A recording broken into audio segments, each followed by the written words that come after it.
There you go. Okay, I'd like to convene this meeting of the Engineering Committee for the San Lorenzo Valley Water District for May 21st, 2025. Mr. Engineering Manager, would you take roll, please? Yeah. President Smalley, Here. Director Foltz.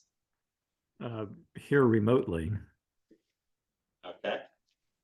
Committee member Ken Londy. Here. Committee member Bill Grace. Here. And committee member Frances Cleveland emailed me and let me know that she would not be able to make it due to a business trip. Okay. Changes to the agenda? Staff requests that we address the Lion Slide project first. Okay. Good with that. Yes. You said that Arvin Kucinich is going to participate in that? Yeah, Scott, do you see Moses on there? Nope. I don't see them either. Okay. Without them, do you want to start through that discussion, or do you need them here for the discussion? I was hoping he would be here to discuss Right. the topic. So, okay. So do you want to delay discussing that and give him another 10 minutes? Let's do that. Okay. All right. So, shall we start the master plan projects then? Yeah. Okay. All right. So. Okay. So to get started, the district completed a master plan, which included a hydraulic analysis of our system in 2019 with Akel Engineering. The plan documents the existing facilities and provides a summary of the condition of each installation. The plan evaluates the risks to each facility, provides recommendations to mitigate such risks. We got the hydraulic model. We purchased the software to run the hydraulic model. So engineering can now run different scenarios and look at the hydraulic conditions of our system in-house, which is pretty exciting. Do you have a simulation of the whole system then? We have a hydraulic model of the whole system. Yes. So previously we would have to do contracts with Akel Engineering to do updates anytime we put a different diameter pipeline in, or if we change the conditions hydraulically of the system. So now we can just do that in-house, which is great. So the master plan also includes a capital improvement plan, which identifies and prioritizes system deficiencies. The capital improvement plan provides recommendations regarding repairs to the existing facilities, identifies zones with insufficient storage, provides recommendations for future tank construction, quantifies fire protection measures and flow deficiencies with recommendations to address such deficiencies. So there's 158 recommended improvements. I'm going to share my screen.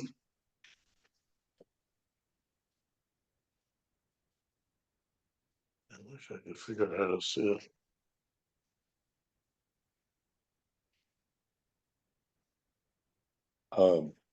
He's going to. Are the recommended improvements at the back of the master plan? Yeah, so the recommended improvements are contained in multiple locations. But not all at once. This is, well, this is page 25 of the master plan. This is the capital improvement program figure ES.3. This is the entire system, and it shows detail regions. Like detail A would be the north of Boulder Creek area. Detail B coming closer to town, and so on. Okay. So the recommended improvements include 21 tanks improvements, 9 pump station improvements, 4 valve improvements, and 124 pipeline improvements. 24 of the pipeline improvements are related to fire flow. 74 of the improvements are to fix existing deficiencies. 26 of the improvements is to increase distribution capacity. To date, the district has completed 18 of these recommended improvements. We're in engineering design for 7 of the recommended improvements. And if you'd like, I can get into more detail about that, or we can go into questions. I think we should go into questions. Given the magnitude of the master plan, I counted 313 pages that you provided us here, and what it says, and the other items that we have on our agenda today. I don't think we have the time here to do a detailed deep dive into this, but it doesn't mean that we can't come back to this water master plan at some point. From my perspective, I think it was important to the rest of the committee members that they see this and hear what you have to say about how the district staff is utilizing this. It allows you to operate the system better. We didn't have this prior to this master plan being available. So I have 1 or 2 general questions about it. And I'd like to have other committee members general questions, as you just did, though, with, do you have this? And Garrett was able to address, yeah, they have the model. You know, the general questions like that. And then if we see that a deep dive is needed or wanted into this, we can do that in the future. Sure.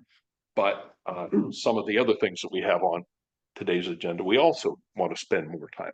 So with that, the general questions that we might have on this. Bob, I'll start with you.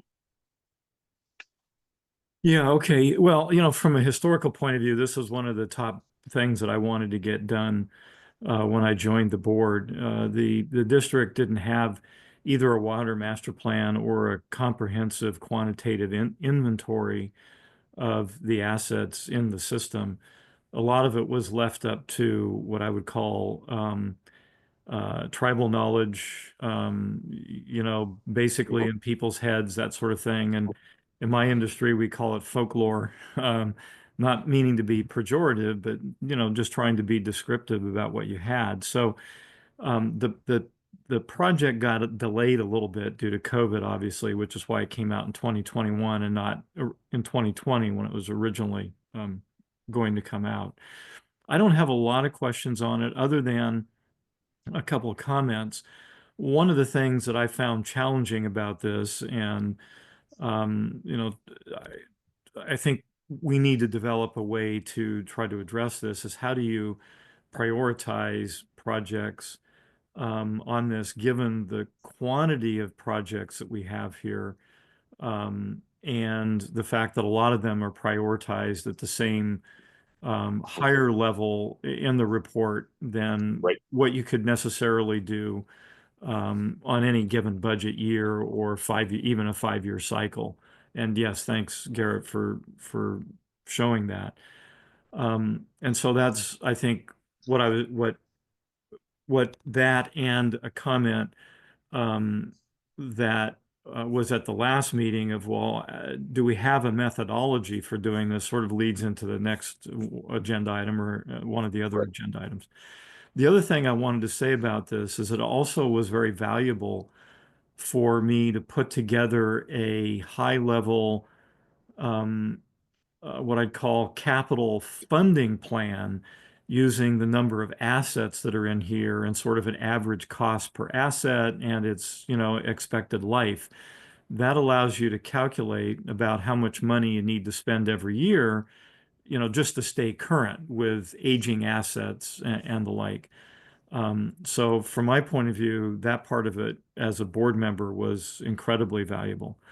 As to questions and that sort of thing, you know, Garrett, I think what you guys have been doing, marching through this in some fashion is the right thing to do.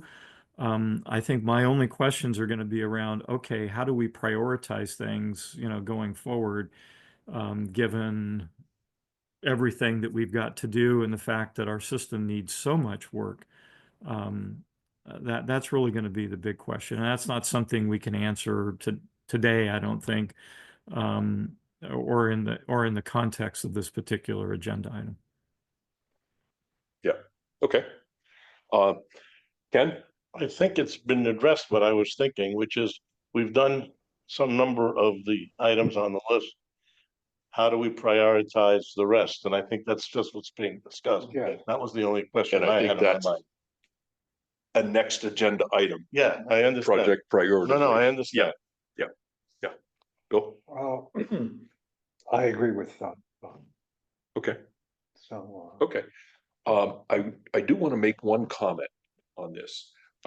Garrett, you said that, well, the report does have all of these different things kind of sprinkled throughout on this graphic or on this table, it's these pieces, and on this, and there's no one, and I'm not aware that, that I've ever seen kind of the compiled aspect. And in particular, what did you say, 57 or whatever the number is? 158. Okay, then 158.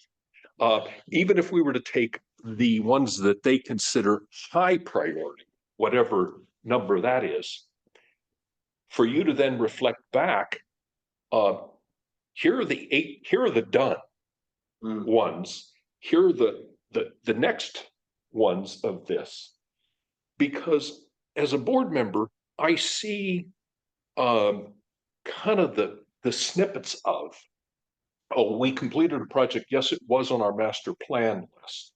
We completed 3 of those projects last year, or whatever the numbers are. But to see that in total at some point, I think would be helpful for the board, for the public, for this committee to see, okay, yes, we are making progress to this massive list, but it's going to take us quite a while. So that's the comment that I have that I think would be helpful going forward, but I'm not going to say go do that because I realize that's just one more of. Can you go do something else for us different than what you're doing right now? So think about that as a means to be able to convey to the board, to the general public. Yeah, I would say that table 10.4 in the report lists all. Is this in the agenda? Is this one of the, Yeah, it's Yes. on page 266. Right, the one that he's bringing up for us. 200 and something? Okay. Right. hold on. 266. Right. And Hold on, that's give me a table second. 10.4.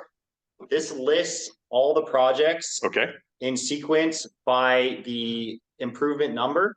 right, So you'll see P3-1 is the first entry. right. P4-1 second, P4-2, and so on. Yeah.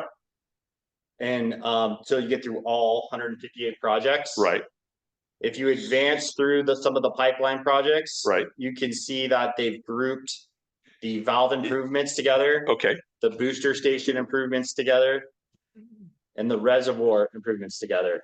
Bingo. so if you had this in editable, however they put this table together, and simply went through it, We have it. done, and shared that with us, that would give us a sense of, okay, yeah, we are making progress, but we still got quite a ways to go. Yeah, and I would And also like I to. would also add to that, maybe some different statuses of done versus, design, construction, whatever the status is. Right. Yeah. Done versus recommended versus planned. Maybe, Mm. yes. Okay. I have a question. Are all these items listed in order of risk assessment? Because I know it assigned risk values, high, moderate, low to all of these. Yeah. And are the ones we're addressing and with fiscal year 24, 25 or next year, are those the highest risk items? Or are those just the easiest to knock off items, or maybe a combination of both? I don't know. So I'd refer you to table 10.2. This lists all the projects again, but includes a priority as one of the column entries. Ah, okay. One of the problems I see with this is there's only 4 priorities, so you'll have a lot of projects with the same priority. So to differentiate between which priority 1 projects you want to move forward on, Right. you probably need a little more detail to make that I see. decision. And then there's these, I would also like to say that, you can, they also show all this information graphically. So that was the first kind of figure I was going through was, so for instance, detail A, this is north of Boulder Creek. This is the very north end of our system. If you zoom in, you can kind of see that new Echo tank is T24-1. And you can kind of see the pipelines around it and the size of the pipelines. If you go down to the bottom of the page, you can see there's a P4-1. This is Highway 9. It's indicated as red. If you go to the legend, it's a recommended improvement to the existing system in red. And here you can see that right now the pipe size is an 8-inch, and according to this master plan, we should install a 10-inch up to the Echo pump station. And so you can go through all the detail. Detail B is you're getting closer to Boulder Creek. Detail C, you're in downtown Boulder Creek, and so on. Okay, Gotcha. okay. Well, I think we've heard from the committee.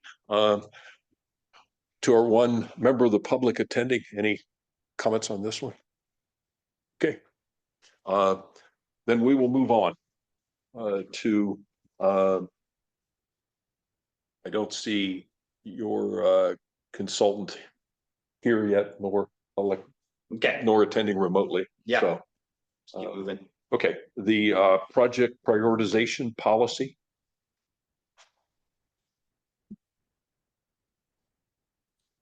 Can you just give us a page number for those of us who have been unable to access it on the screen there? Yes.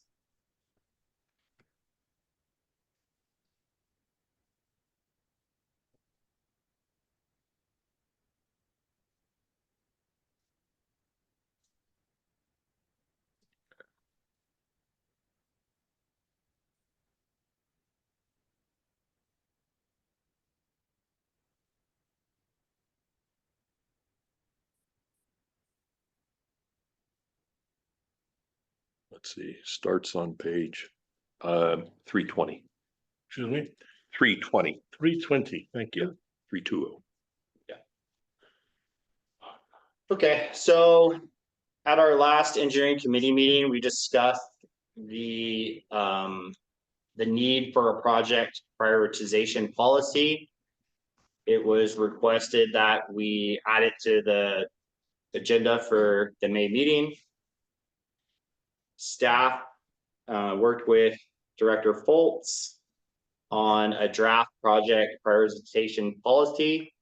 Staff attended a meeting with Director Foltz to discuss the draft and provide comments.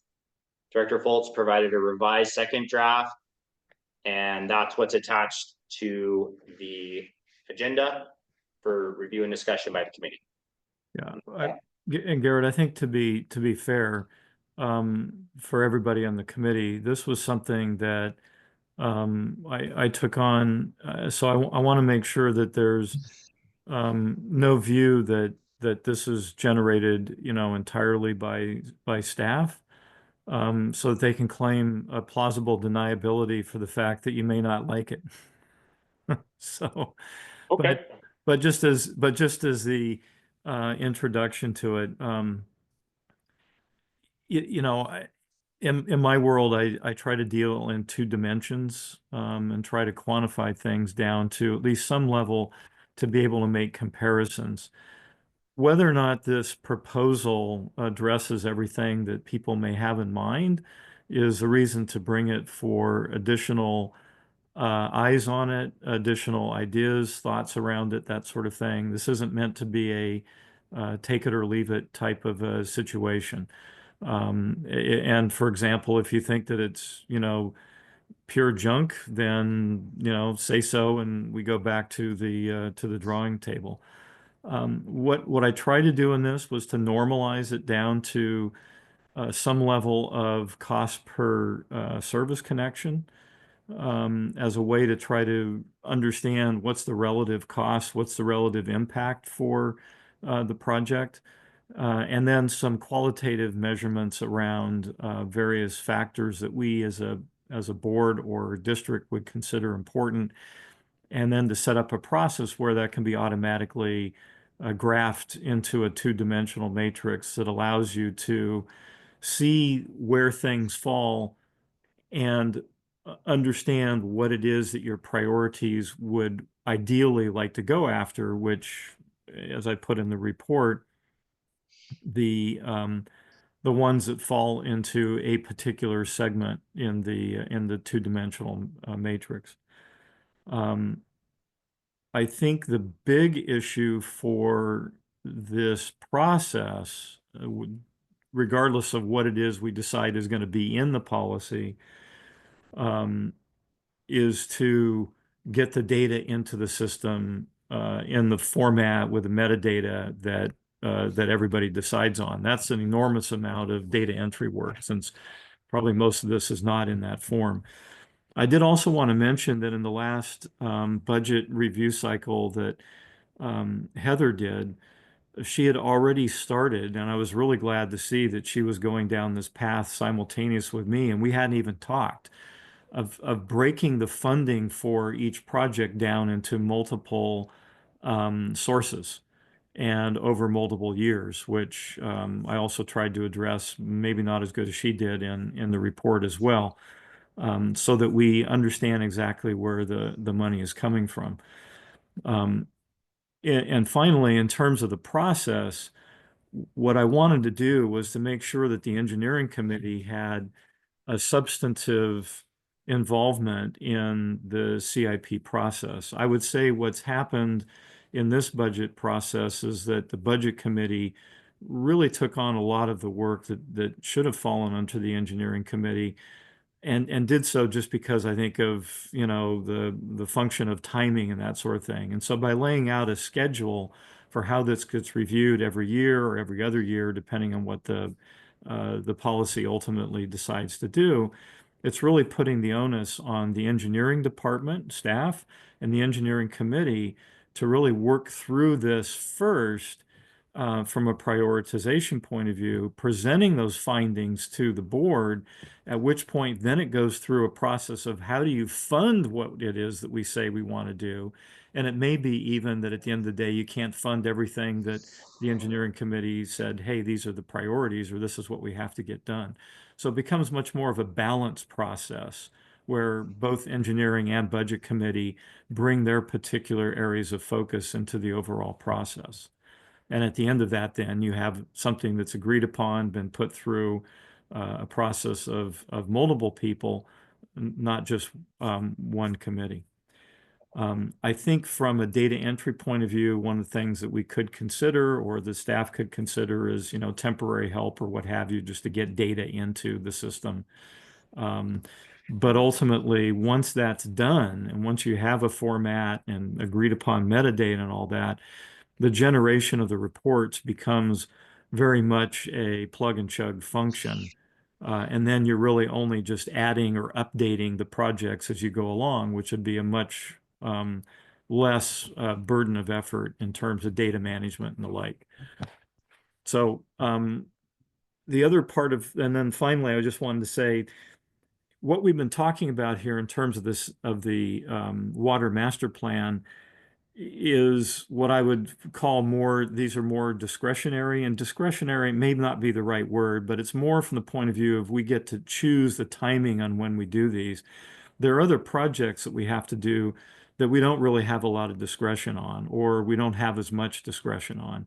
And so those are sort of prioritized higher in general than the items that are in the water master plan, simply because they're dealing with interagency cooperation or disaster recovery or contractual commitments that have been made either verbally or in writing. And so I wanted to make sure that the process also explicitly recognized that, so that when you have these discussions about why are we doing X versus Y, we can say it's because it falls into these general categories. And that way everybody can be on the same page, and there's not a lot of emotion that has to go into that level of discussion. So I'm, like I say, I'm kind of throwing it out here to see what the initial response would be to it, see whether it's junk or, might have some Okay. value, and we'll go from there. Okay. So with that, I have quite a number of comments on this, but I'd like to hear from the other members of the committee first. So Bill, we'll start with you this time. I think it's a reasonable way to present things. Okay. But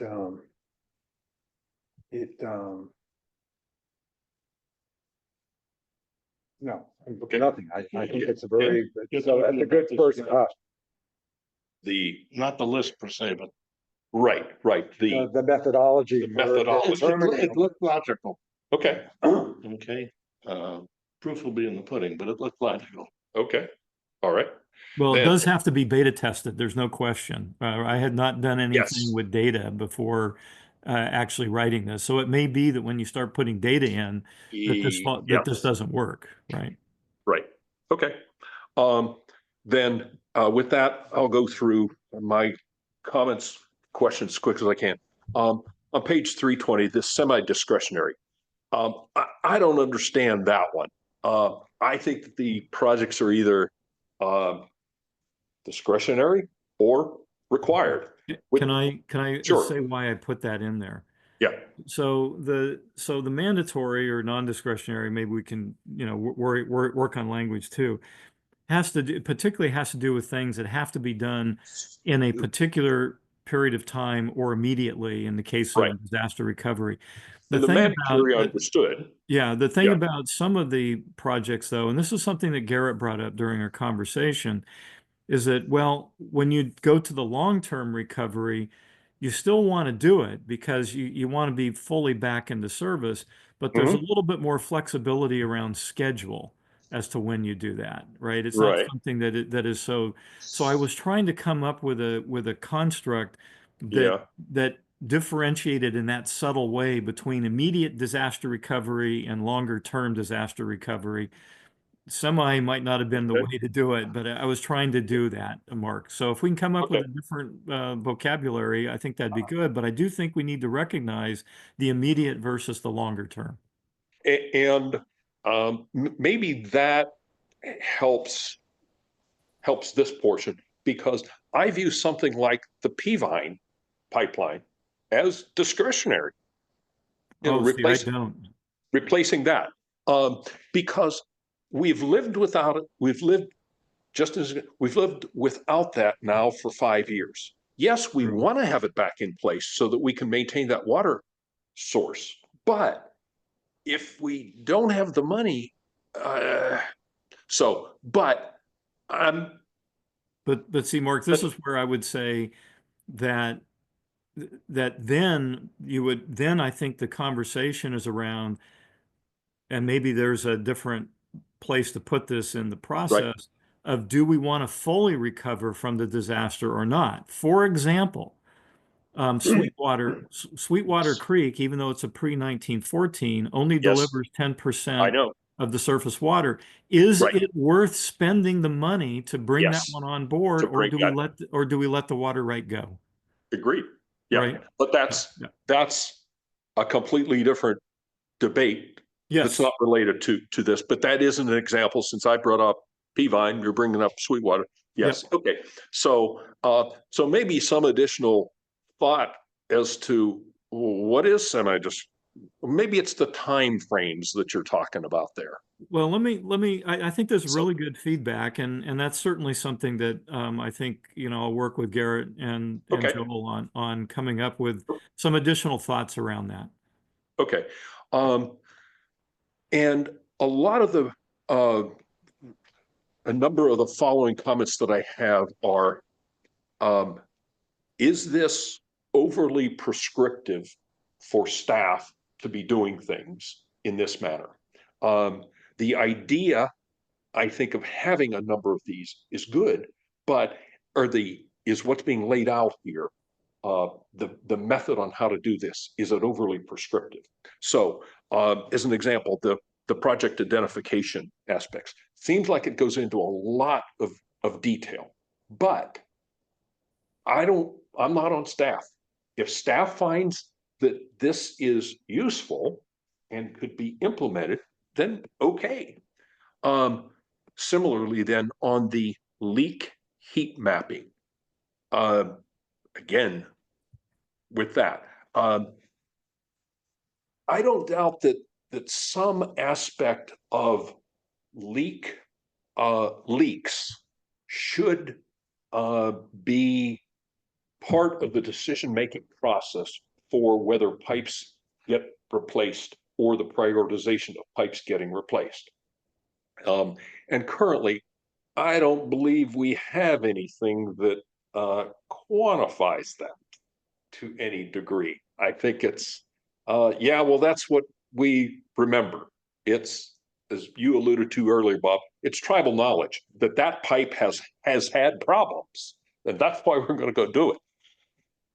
I think that we should have something that tracks leaks, but is this appropriate a level to do that? And who tracks the leaks? Does the engineering staff track that? So leaks are repaired by operations staff. So who tracks leaks? Operations, right? Has operations reviewed this, a number of these things that are in this to see, does operations have anything that more formally does this rather than the tribal knowledge aspect? And two, what do they think about this? So has operations seen this? Mark, if I can maybe address a couple things on that too, while Garrett and Joel and Weston sort of review. You know, the level of detail behind it was meant to address sort of what I would call minimum metadata requirements, and I think reflect sort of the data that we're already discussing in a lot of these meetings when it comes to prioritization and the like. There's certainly no limit on other metadata, and if either that could be added ad hoc or as part of a policy. You know, it's meant to provide, you know, more or less some general guidelines on how to do things. With respect to the leak heat map, I want to make sure everybody recalls the fact that at least two of the pipelines that were put in on the 2019 loan, the COP, were due to statements that were made by staff that these pipelines being replaced reflect hot spots for leaks, that the pipes were simply falling apart because of the fact they were in bad soil of some kind or something like that. Right. So that kind of was already used. Keep in mind that the GIS system is under engineering, and any kind of leak heat map would need to be coordinated with GIS if you're going to actually implement a heat map of some kind. And, you know, from the point of view that, notice it doesn't say how to do that. The leak heat map could either be as simple as, hey, here's where a leak is, or it could quantify it into small, medium, large, or it could quantify it by gallons per minute, which some of the leaks, as I recall on the reports that operations put together, actually quantified, excuse me, down to that level. And from that, you can either normalize the leak across subscriber or cost impact or what have you by working with finance on that. Again, it only says that there will be one. It doesn't say anything particular about how, precisely for some of the questions that you're asking. Right, and that's where I was reading into the means and methods is what I was seeing in the policy. Yes, we do need to track leaks, and frequency of leaks should inform whether we need to be out there replacing pipes or not. And I think the gallons that you're referring to, the amount of leak is from the third-party leak detection firms that we've seen a couple times during our shared tenure. No, I think a couple of the reports that our former director put together actually was quantifying gallons per minute on the leak. Okay. I'm not sure how they were doing that, other than maybe putting a bucket underneath the leak or something. I don't know, but yeah. But okay. I see in the policy you think it's okay to hire temp help to do the do data entry. And I had already thought, okay, how do we set up a test of this? And you're already alluding to a beta test. Yes. It's doing that all the way through for this to set it up for an initial 5 or whatever the number is projects to see how easy is it to do this or how difficult. How difficult. And then is there other information that would be useful to have into this? Yeah. And from my point of view, Mark, I'd be happy to volunteer for some of the. We don't have to hire somebody. I can do the data I was going to ask. Yeah, I can. Yeah, absolutely work with Garrett on coming up with a few and doing all the data entry, structuring the database, that sort of thing. Because I think, or I don't want to speak for staff, but I think that some type of a data systems consultant or somebody that has the perspective on how to set up a system like this for structure would be important to have that. Does staff have somebody like that? So, or are you going to need to seek outside help? Can you explain what kind of data system we're talking about here? My understanding is that we have this formula. We have a spreadsheet. It's not an Excel spreadsheet. It's not? I don't think so, Bob. Yeah, it was exactly an Excel spreadsheet. Okay. Yeah, I don't know if we need experts. For that.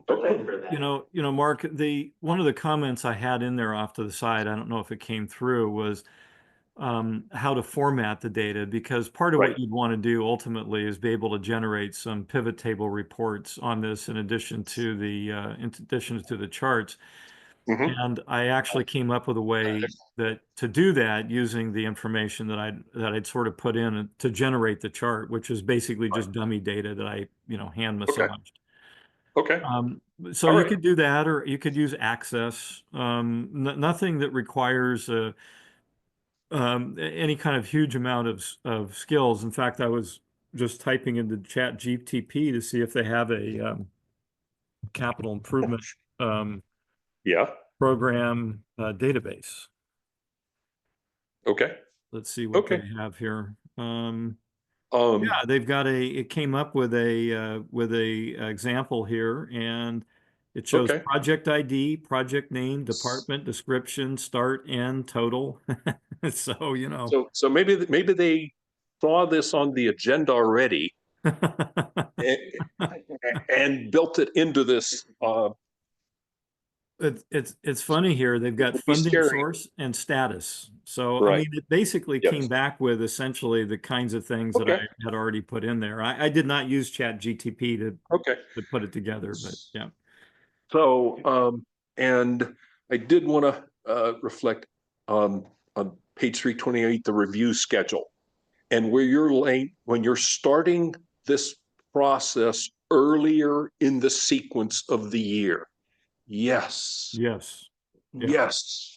We typically wait until about late April or May to start to have this discussion and then say, oh my goodness, we have to have this done by when? So I think that starting the cycle earlier would be good. So I do want to also say that, I think part of this is preliminary, given that we are actively recruiting for a general manager, and they certainly are going to have, whoever it is certainly going to have a view on this kind of thing. I would certainly, I expect that they do. Yes, they Yeah. should. So I don't think that we necessarily want to take aggressive action on this, but I think beta Okay. testing it a little bit, doing some additional wordsmithing, that sort of thing, Mhm. as input into a new general manager's process might be a helpful thing for them. Okay, all right. And you did offer for staff to be able to shoot at this also. Oh, yeah, absolutely. And I do want to involve staff in this. So tell us. Yeah, so I mean, staff is excited to try this out and see Okay. how it works for us. It would help us when we are responding to the public and informing them on why a certain tank is being built and why Right. another tank is not being built. Right, okay. It seems that, people are very focused on their neck of the woods, and Yes. we have to kind of look at a district-wide Yes. approach. Why aren't you taking care of my problem? Yes. How do I get my I had this problem for years. How come on you? your list? Exactly. Yes. So Okay, that sounds great. May I make some comment on this? sure. There's an old adage about how to eat an elephant. Yep. Okay, so he's heard it, I think. One Yep. bite at a time. Yep. I think what would be really helpful, it is obvious it's engineering and operations that has to come up with the priority list, not this committee. We can't. And if the presentation would be, here's the top, whatever number we choose, 5, 10. Here is where it is and why we've chosen it to be where it is. And that presented to us specifically, then the committee would be much easier to us to evaluate rather than 300 and something pages to try to figure out which one fits where. But just a simple thing. This is what we think is number one. This is why we think it's number one. This is what we need to get it done. And this is when we think we could get it done.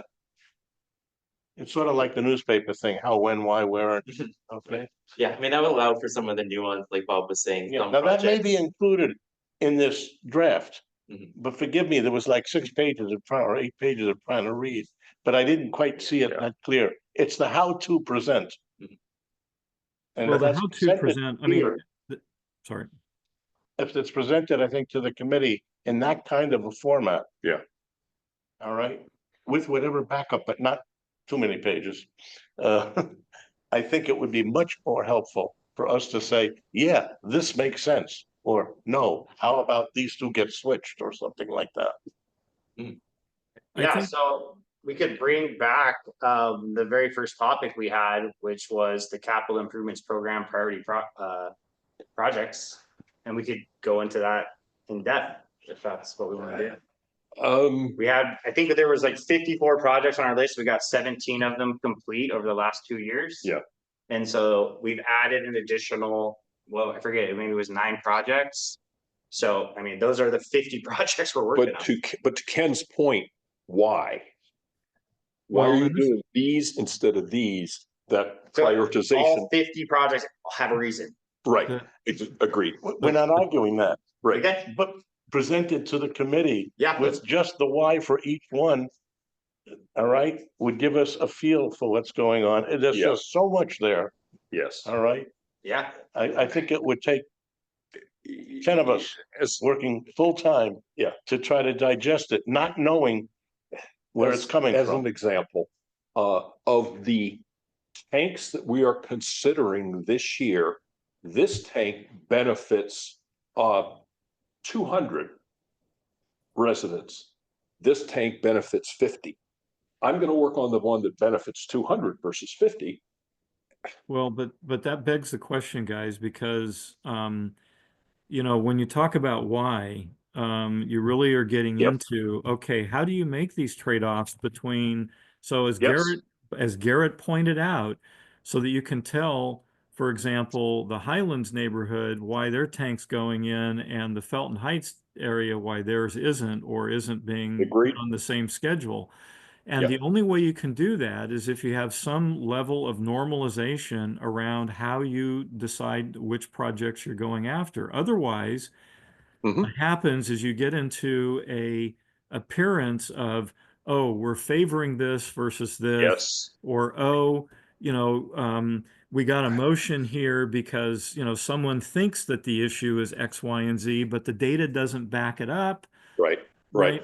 And so Yes. I understand, Ken, what you're saying about why, but from a board point of view and a staff point of view, the policy then allows you to say, this is why, because we're following this, boom, boom, boom. Right. What I think actually, Garrett, what I think I heard you say is that we have this list already. Why don't we put it through this quantitative process? I'll do the legwork on it. I just need the data, and let's see what it comes up with, I think that sounds like a great idea. Okay. right? Okay. So. And then there was a statement in there that said, look, after you go through this quantitative process, and it's again what I do in my private life, you still have to put it through an analysis to make sure that nothing is weird. That is, did something come out a way that you didn't expect, and if so, why?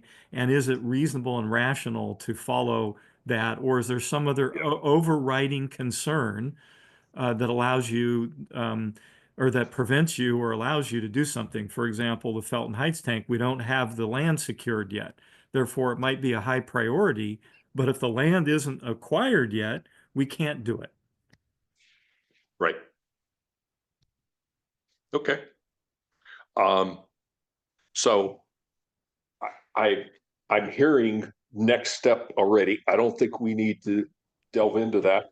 Bob is volunteering, and Bob has done the work to put this policy together with staff input then. So let it proceed. Sounds good. Okay. Garrett, I'll get with you. In fact, when we talk tomorrow morning, we can cover this right at the end of that call. Okay. Sounds good. Any comment from the public on this item? Okay. All right. We got Moses on the line. Oh, let's Okay. switch. Okay. If Can we move on to line side? yes. Yes. So we will now transition to the Lion Access Road slide repairs item. I don't see him in attendance. He's listed under my name. I see somebody with less hair I than see. you do. There's two Garretts. So, Yeah, Yes. okay. Okay, you Two cloned Garretts. yourself, Garrett. I sent him my link from the Zoom invite. Okay. So that's fine. All right. Okay. So lead off the item, Garrett. Yes, so we're bringing Lion Access slide repairs from 2017 back to the engineering committee. Staff recommendation is that the engineering committee review this memo and make a recommendation to the board of directors to stop work on the engineering design of the new access road and start work on engineering design of a temporary repairs to the existing Lion Access road. So we discussed this for over half an hour at our last meeting. This damage goes back to 2017 when severe winter storms triggered a landslide on our access road to the Lion treatment plant. The slope failure occurred, completely destroying 2 road segments. We contracted with Harlow Kucinich and Associates to prepare a geotechnical investigation. We got the first geotechnical investigation in August of 2018, which listed, evaluation of the landslide, but did not include specific structural recommendations for stabilizing the area. A second geotechnical investigation in August of 2019 detailed 2 options for stabilizing the landslide. So due to financial considerations, it was determined that we could not stabilize the landslide, and it was proposed that we build a brand new access road to the Lion treatment plant. In May of 2021, the design of the new access road was awarded to Sandus Civil Engineers. Sandus has prepared the preliminary plans for the new access road that bypasses the landslide and does not address stabilization of the failed slope. The engineer's estimate is over $8 million to build this new access road. This is a FEMA project. We have applied for a change in scope with FEMA for the proposed new access road. So if we're going back to doing any kind of landslide stabilization or repairs to the new road, we would have to change the scope of work with FEMA, or we would just have to fund it without FEMA. I've asked Moses Caprill to join us. He's the principal geotechnical engineer with Harvey Sinich and Associates, who prepared the geotechnical investigations. We've had discussions about a temporary repair of a soldier pile retaining wall to reestablish the grades of the existing road to allow access at a more economical price. This still would not address the landslide, so there would be some amount of risk that the district would have to be comfortable with with these temporary repairs. Moses, do you have anything you want to add on to that? No, that was a pretty thorough presentation. I think you covered everything there. I don't have anything to add to that. That was good. Thank you, Garrett. Okay, and with that, we'll take any questions from the committee. Okay, all right. Bob, we'll start with you on this. Thanks. You know, I've been reflecting on this a lot, Garrett, so thank you for covering that. I have I guess one key question for me, and there'll probably be a couple that might fall out of the answer. Will this temporary repair that you're talking about allow us to bring equipment up to do significant repair or replacement of any of the facilities that we have up there in the future, should they either get damaged in another disaster or just age out and need to be replaced? Yes, the intent of the temporary repairs will be to establish the road prior to the slide incident of 2017. And so that would allow us to bring heavy equipment, trucks, Verizon bring up their towers, all those sorts of things. Correct. Okay. So then my follow-on question is as follows. Would these temporary repairs qualify for FEMA funding? We would have to change the scope of work with FEMA and gain approval for FEMA to consider reimbursing the temporary repairs. And since this temporary repair would no longer be temporary, but would be intended to be permanent, and let's say this road slid again in a future heavy rainfall, would the fact that FEMA signed off on whatever repairs we decided to do preclude us from gaining FEMA funding in the future for a second repair to the road? It's possible that FEMA would request that we address the landslide, and they may not approve the temporary repairs that only reestablishes the road. Okay, so from my perspective, this really comes down to, and by the way, I get that the FEMA funding is not something that that is necessarily guaranteed in today's world. You know, we're well in arrears on a lot of our FEMA funding. But what I'm concerned about is doing repairs at a level that effectively eliminate any outside assistance for doing the repair, either now or in the future. If there is a significant risk to that, then I would rather do the full repair now, or the alternative route, whichever, you know, is more economical and allows us to still get all the equipment up we need in case we need to do any big time repairs up there. And have that funding come in, even if it's at the future date. I would think that we would be able to make a fairly strong case to some grant funding agency or entity that the protection of the vast majority of our surface water treatment sources and a really, really large storage tank is of a sufficient urgency to make sure that we can, in fact, get this road repaired. What I don't want to get into is a situation where we do something temporary, it goes into some FEMA database, it slides again, and they say, oh, well, you fixed it last time, we're not funding it this time.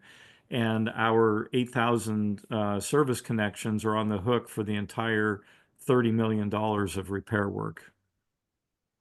I would say, Bob, that Aptum, our consultant who is working with the FEMA, they've already alerted us that 8 years on a FEMA project is approaching the limit of how long they will allow us to keep extending the project. Yep. And that if we do not prioritize this project, either the new access road, the landslide stabilization, or temporary repairs, that the FEMA money could end up just going away because we're not. Well, let me be really clear. I'm not saying we delay any further. In fact, I think we've probably delayed it way too long as it is.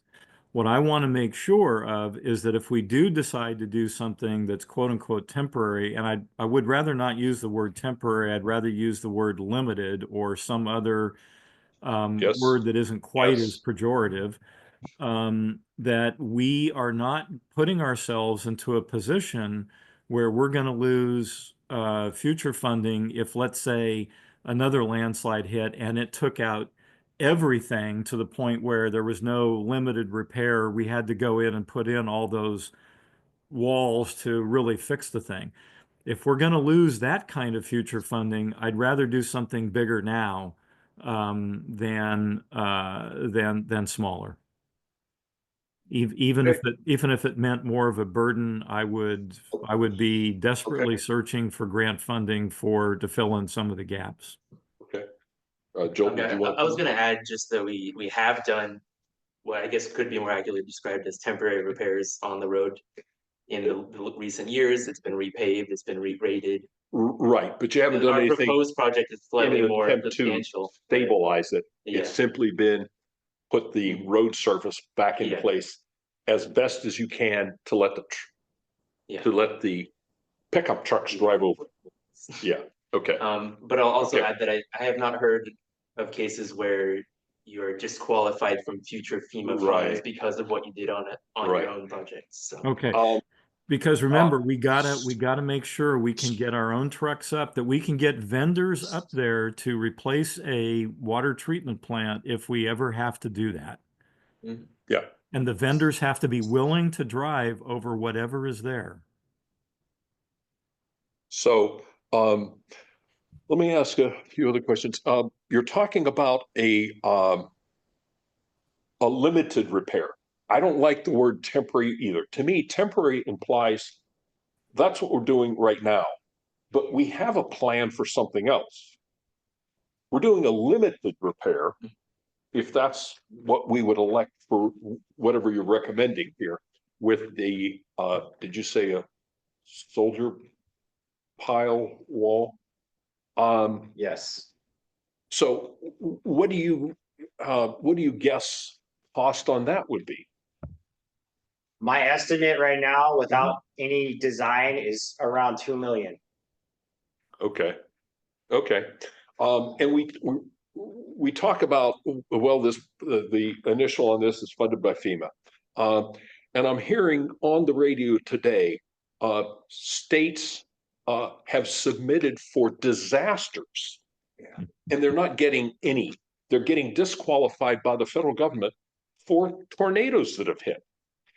What's the likelihood of us being able to go back and request money for this if towns and cities that have been devastated by tornadoes this year, the FEMA is now saying, nope, they're not qualified. So I don't have any hopes for us on FEMA for this at any point. But to Bob's point, I don't want to necessarily preclude if administration changes, that we might have involvement from FEMA. I looked at this area, after our Trying to last, find the old map um, from last month. after our last, committee meeting. Went up there with Garrett. I'm getting that. There was still standing water along the road where the and since Bob, you can't see my arm waving at this point, where the circle intersects the road on the very left side of the drawing. There was water coming down from that, just surface flow, and ponding at where that road takes the significant elbow bend. And there was also water ponded where slide at access road, where the dot is, for slide where that dot is at the end of that leader. When I was up there, it had been weeks since it had rained of any significant amount. The slide occurred in 2017 from significant rain. It was reactivated in what year? 2023. 2023, again by significant rain.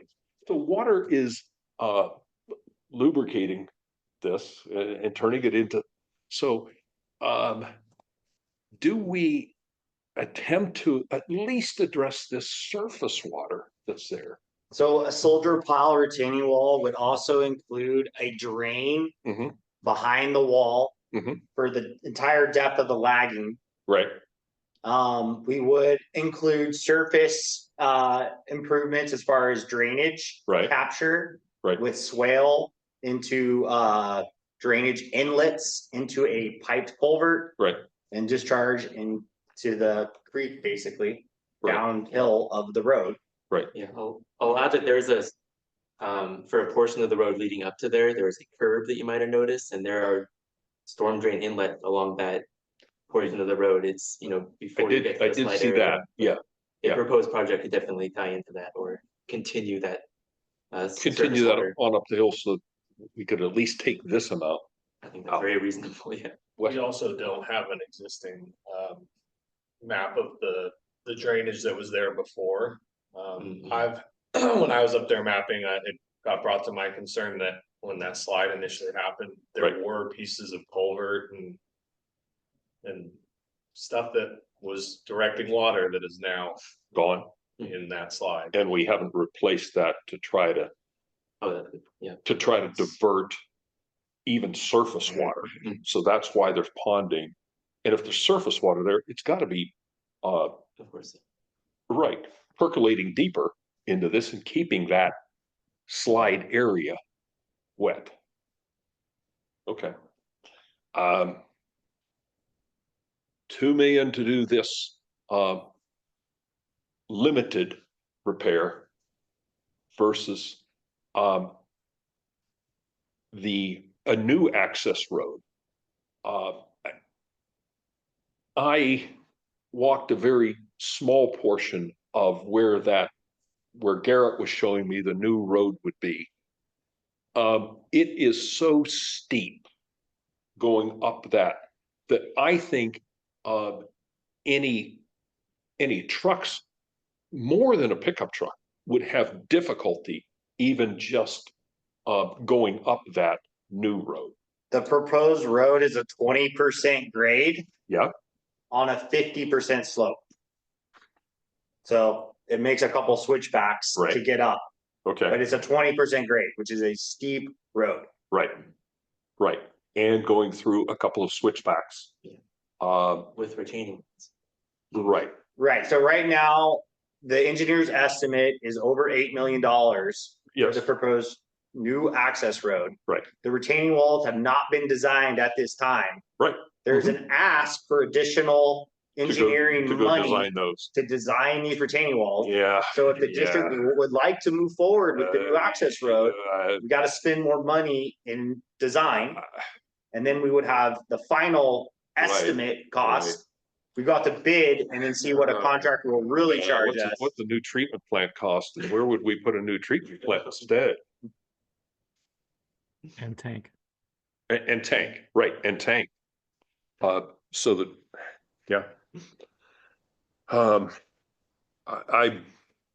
I, from what I saw of the routing up there for the new access road and what you're describing here, oh, that's 8 million plus, because that doesn't even begin to ballpark the retaining walls. The retaining walls are gonna have to be pretty significant because of a 50% slope.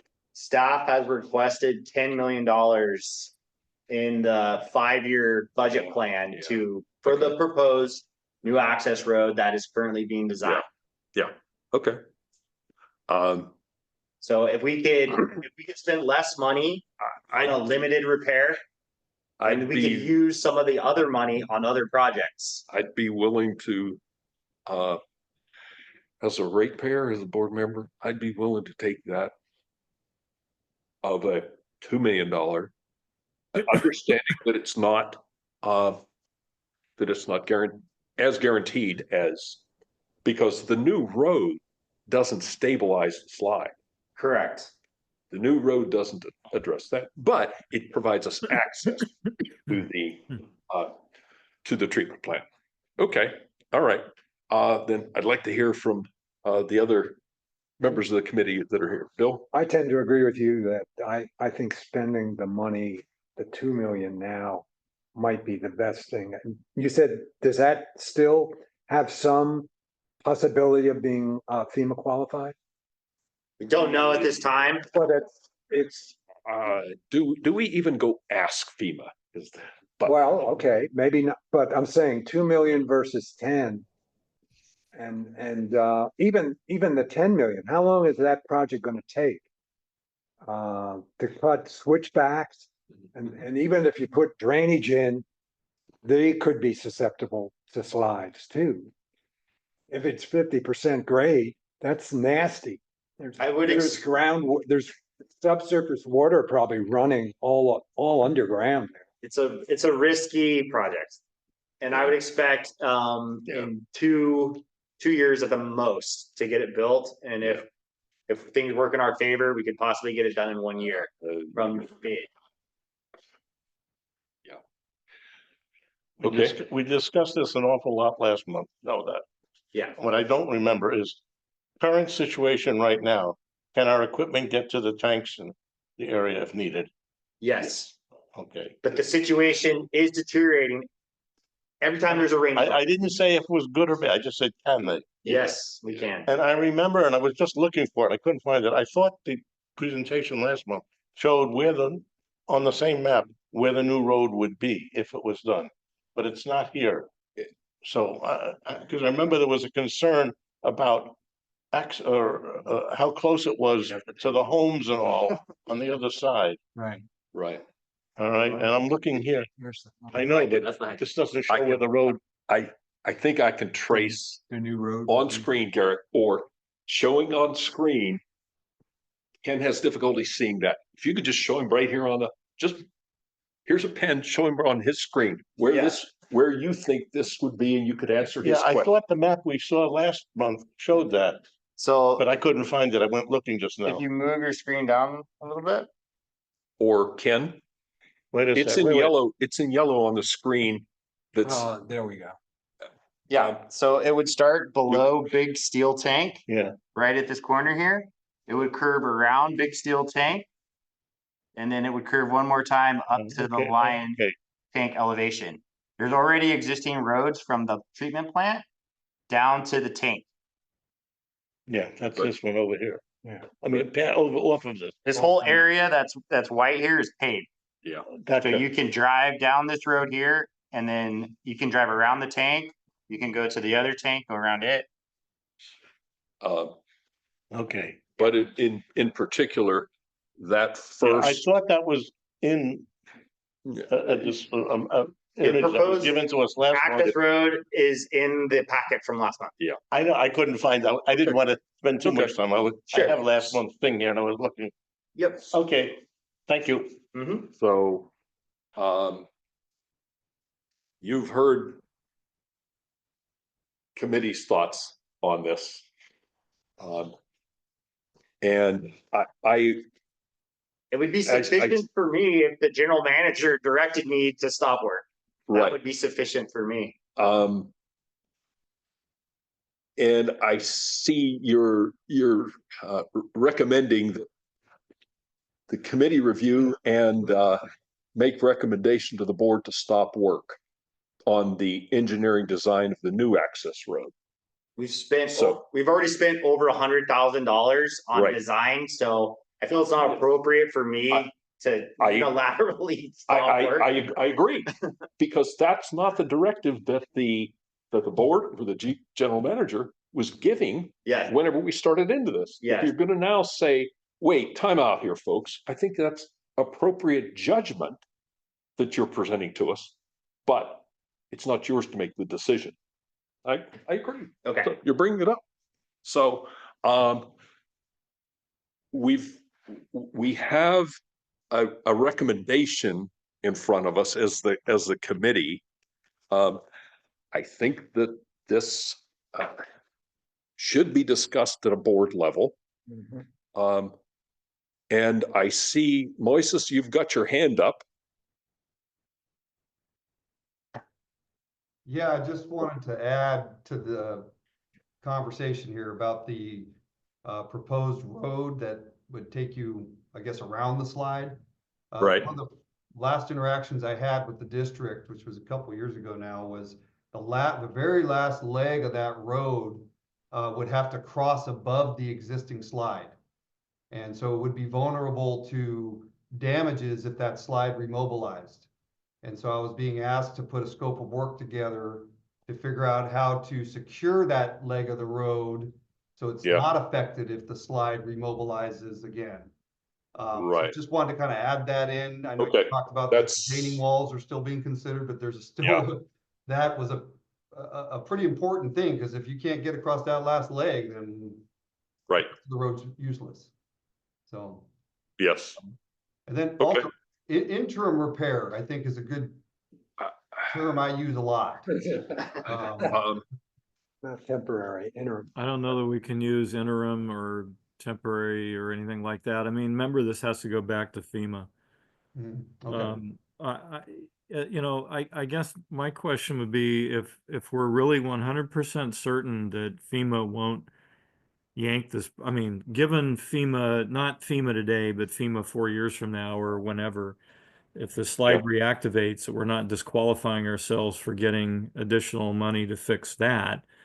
Mark, I don't know that we have a whole lot of choice here. I don't think we can afford the 30 million or whatever the number was for the 3 secant thing. 15.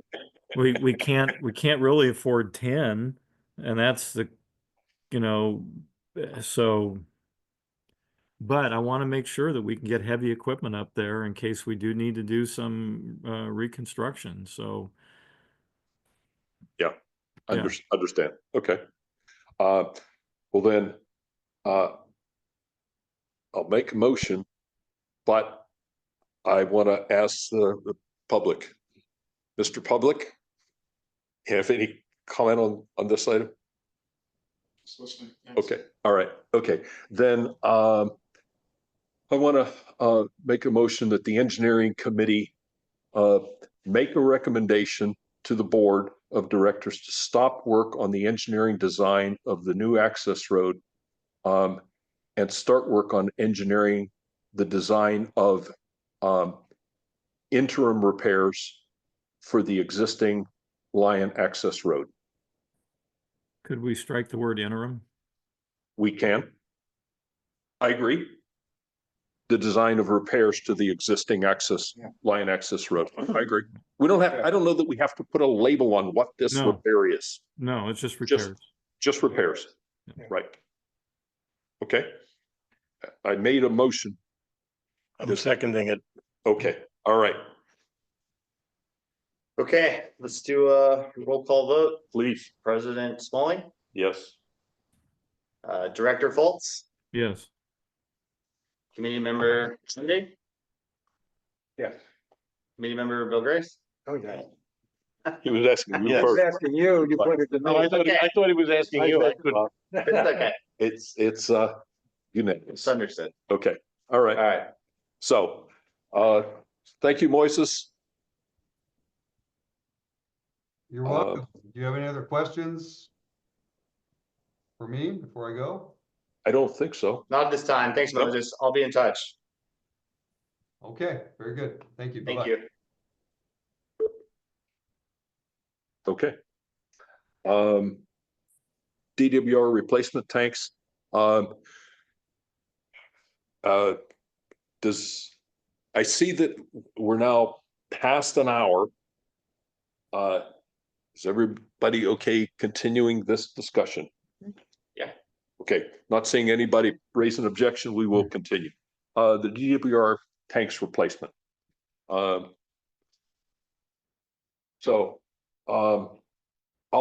start this. Sure. This wasn't on the agenda originally as of last, Wednesday, Thursday? But given the discussion that we had in the board meeting recently, where where one of these tanks that's now included in here was mentioned, I recommended to Garrett to bring this back to the engineering committee so that we could discuss this in a bit more detail for tanks. Because the Felton Heights tank is going to continue to come up, I think, in board meetings. And I wanted to have a concerted response. Yeah. Okay. Garrett, you want to take Yeah. it from here then? Yes. So I would say in regards to the Felton Heights tank, we are proceeding with the engineering plans for the Felton Heights tank. We expect to have the preliminary plans in December of this year completed. Mhm. Now, it's already been brought up that the district does not own the land of the proposed tank site for the Felton Heights tank. Right. And because of that reason, it was given a lower priority to the engineering firm for the design. Okay. So the district received a DWR grant for $4.5 million with a $1.5 million match for a total of $6 million to replace 6 tank sites where we have redwood tanks that are leaking, and one of the sites has 4 poly tanks. We've already completed the replacement of the Blue Ridge tank that's north of Boulder Creek as part of our 2021 CIP project. Mhm. So that tank has been built, it's in service, it's done. The remaining 5 tanks were packaged together and awarded to Mesiti Miller Engineering to develop the engineering plans so that we could put those last 5 tanks out to bid for construction. Mesiti Miller prepared cost estimates as part of the conceptual design scope. After they prepared those estimates, it appeared that we will not have enough funds to replace all 6 tanks based on those estimates. So with the completion of Blue Ridge tank and with the engineering contract for $671,000, we have $5 million remaining for construction of the last 5 tanks. Right now, the estimate to replace Highland tank is 1.2 million. We have the engineering plans completed. If I hear from the general manager to put these out to bid, we're gonna put them out to bid and we can get a real price on what it's gonna cost to replace Highland tank. Redwood Park tank is estimated at $2 million. How big is that? Are they 150? They're all the same size. They're all Yeah. 120,000 gallon bolted steel tanks. It's location. Which is the meat fire. Yeah, it's So location specific. a hydrant that does 1,000 gallons per minute can run for 2 hours on 120,000 gallons. So continue then, Garrett, with, Echo tank, the engineer's estimate right now is 1.6 million. So those 3 tank sites together add up to 4.8 million. If the engineer's estimate is spot on what the actual construction costs will be. right, That assumes we won't have any change orders and Yeah. that we're gonna do the construction management in-house. We're not gonna sub it out to somebody. but that takes us through That spends the Yes. grant money. then the grant and the 1.5 that the district is putting in. Correct. Did you get an estimate from Into- Felton Heights tank? We don't Felton have Heights that tank is estimated at 1.4 million. yet. Okay. That doesn't include the land Exclusive acquisition. of the land. Right, Correct. right. And then another thing I'd like to point out with the Felton Heights tank is that currently there's a 2-inch main going up to the existing Valhalla tank. So if we could have a large volume tank with a small diameter pipe, we won't be able to get the water out. Well, you'll get it out at about the same that you are right now, out of them, but it's a better tank. So Yeah. in practicality, we need to have a large volume tank with an improved pipeline project that goes in together. So that's gonna be significantly more than the 1.4. Yes. We estimated that it would be approximately $1 million to For do the the line. pipeline. So, For, That becomes a Or- 2.4 yes, exclusive of land. for Felton Yes. Heights. Okay. Okay, yes. all right. So, Bob, you were the one that raised Felton Heights at the board meeting. And what can we do to, so given this information, which Yeah, I think. hasn't been fully well, shared yet. Yeah, I certainly understand the land acquisition issue, but I'm not sure that the land acquisition issue is even being prioritized. You know, the feedback that I get. It is now. Okay, I can address that one. I've been in contact with the property owner. And I've talked to Garrett after I talked to John Erickson about it. John is still interested in working with the district. I think I allayed his concern about the potential increase of his tax base if he sold this about an acre to the district. Tax assessor says no. I gave him the contact information for the tax assessor. Good. So he's saying, great, thank you. That's a big relief. I've also asked, recommended to Garrett, get an assessor involved because that's going to be a next step. And I've let our acting general manager know that also with the recommendation, get an assessor involved. it'll come back at $10,000 to $15,000, somewhere in that range.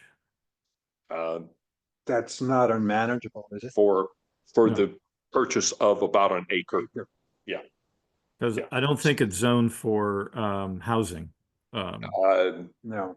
up there. So, okay, so we're addressing that because, you know, the feedback I gotten is that, well, you know, from prior general managers is, you know, Mr. Erickson was not interested in working with the district, and then I get feedback from other folks saying, well, no one's been in touch with them. So I'm glad to see that's been addressed. I talked to him directly. Good. Okay. I So committed to do that. so I would, here's where I'd come down. That whole process should move pretty quickly at this point. An assessor shouldn't take more than a couple, 3 weeks once at most, once they get going on this. The comps are all reasonable to do. I would keep it slightly under an acre if you could, just to make sure that, you know, it's a non-buildable site. And I'm not sure we need a full acre. I still believe that we have at least a verbal contract with the Felton Heights folks that go back to 2012, 2011, somewhere in there. Yeah. I signed that. And this is one of those priority things in my model that basically says, guys, you know, whether we have a contract that says we're going to do it. Now, unfortunately, the contract, and I would advise anybody doing a consolidation with the district in the future, actually put in real dates and effectively repercussions if things aren't met, or that they need to have the approval of the people being consolidated, because it's this kind of thing that makes the community not So, trust the district enough to actually follow through on what it says it's going to do. given everything that we've heard, Bob, I want the Felton Heights tank reprioritized to be higher, assuming we get the land acquisition here in the next couple months. We should be going out to bid on that rather than some other one. I get that they're all important. I get there's not enough money to go around. I am concerned about our grant, to make sure that the grant doesn't say you shall do 6 tanks as opposed to you'll do as many as possible. But given that that isn't an issue, that we didn't commit to do 6 tanks contractually, I think the Felton tank needs to be prioritized higher because of this historical thing that's hanging out there. The district has not followed through on the promises that it has made. okay, So, Bob, I would say that we've already signed an amendment to the grant based on these preliminary cost estimates, and informed them that we're not going to be able to build the south tank and the Felton Heights tank with the grant money. Then we go back to them and we say, sorry, we were able to acquire the property for Felton Heights. That is a higher priority than this other one. The money has to be spent by December of 2026. So we have a tight deadline to spend the money. The engineering plans for Redwood Park and Echo are scheduled to be completed by November of 2025. so can we agree on this? Move ahead on getting the assessor involved, to get, the Felton Heights property assessed. That's the next step. Immediately, please. That's the next step. And until we have the assessor's number, we don't have anything to be able to go back to John Erickson with to say, here's what we think the property's worth. But So- Mark, can I also say that in conjunction with getting the assessment, we should be putting together the documentation for concluding a sale in parallel with Barbara. So when we I go agree. back to Yes. Mr. Erickson, we can Yes. go back with, here's what the assessor says. Here's a contract for also- sale. And in fact, talking Okay. with Mr. Erickson about what, if he has any special terms or concerns or what have you, I think would be worthwhile. Yeah. But guys, here's the problem. If we don't do the Felton Heights tank now, it's not going to be done for another 5 to 10 years. There will be that this is not an acceptable thing for us to have a contract going back to 2012 that won't be executed until what, 10 years from now, 5 years from now? 2030. 2030 or beyond? 18 years.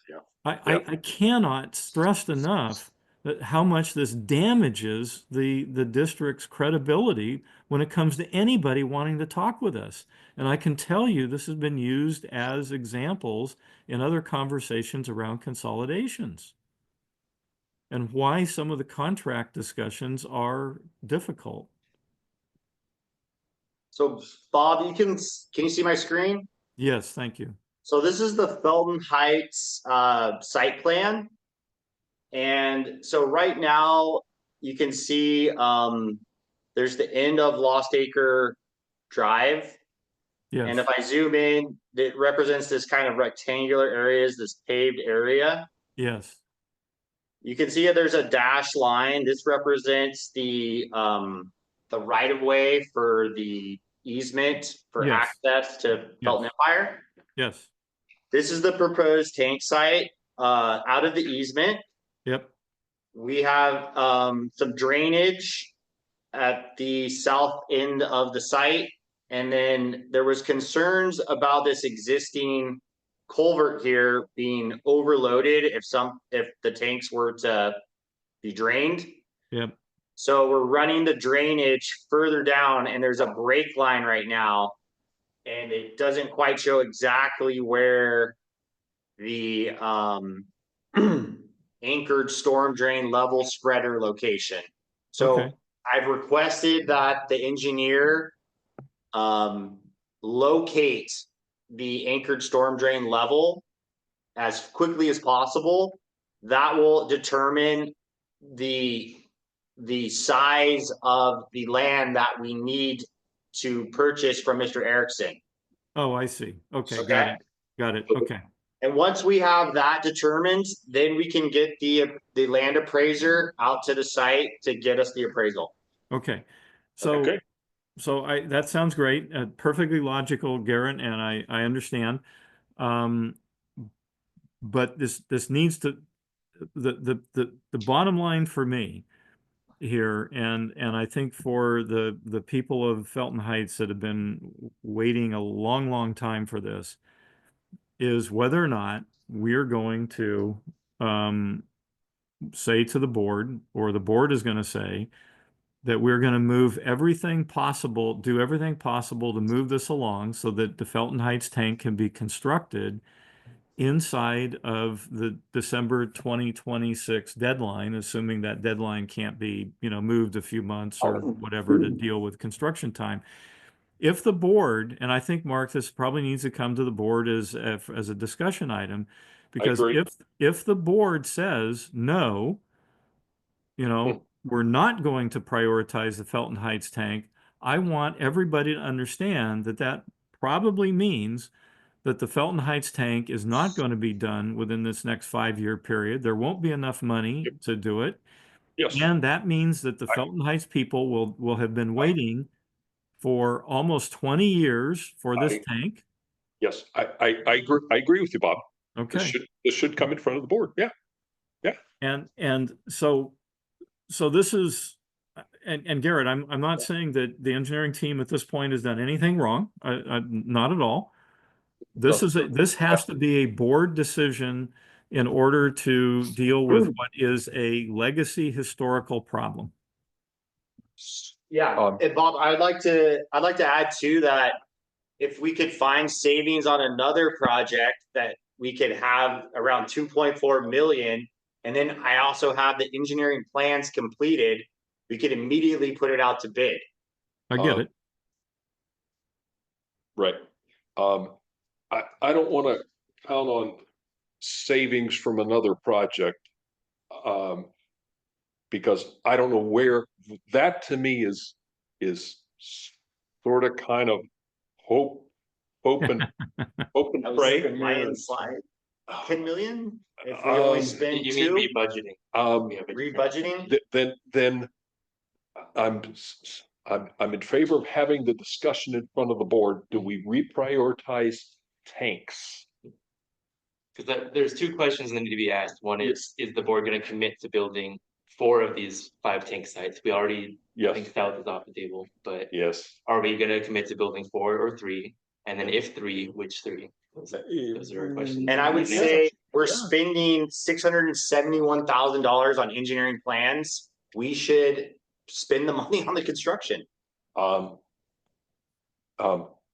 we're spending money to engineer tanks, including Felton Heights. Yeah.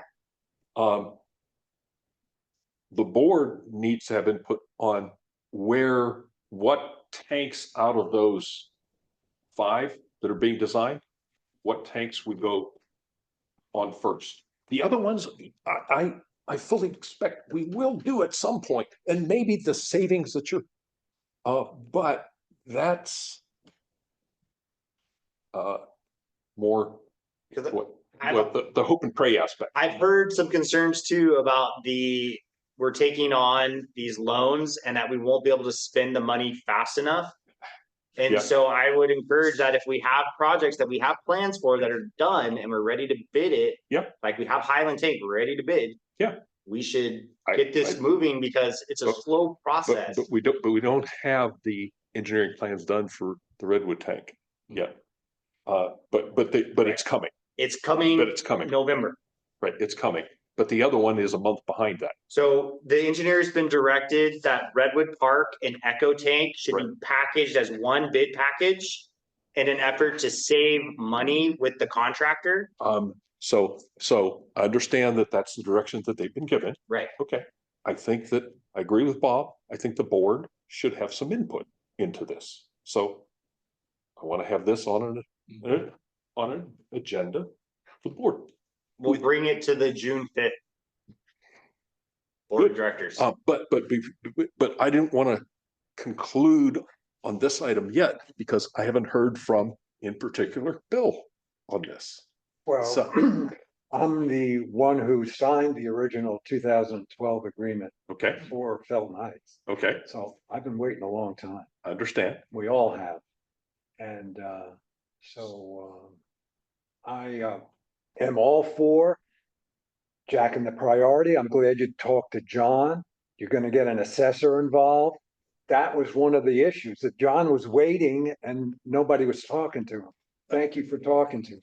That's gonna go a long way to making him agreeable to a reasonable offer for this property. He just doesn't want any tax increases or liability. That's his bailiwick.